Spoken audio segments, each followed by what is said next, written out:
స్టారర్‌లో తాను నాగ చైతన్యతో నటించబోతున్నట్టు వచ్చిన వార్తలను కింగ్ నాగార్జున కొట్టిపారేశాడు. ఇది వట్టి రూమర్ మాత్రమే అని తేల్చి చెప్పాడు. దిల్ రాజు ఈ మూవీని ప్రొడ్యూస్ చేస్తున్నాడని, సతీష్ వేగేశ్న దర్శకత్వం వహిస్తాడని న్యూస్ హల్చల్ చేసిన సంగతి తెలిసిందే. ఈ ప్రాజెక్ట్ ఖరారైందని కూడా వార్తలు వచ్చాయి. కానీ ఇది నాకు మాత్రమే వార్త అని నాగ్ తన ట్విట్టర్లో చమత్కరించారు.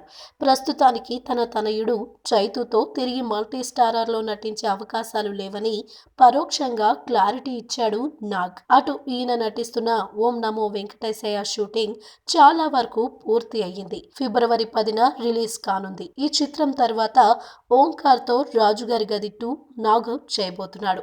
ఈ వీడియో మీకు నచ్చినట్లయితే సబ్స్క్రైబ్ చేయండి. ఫిలిమి స్టార్స్ బోలెడంత న్యూస్ బోల్డ్గా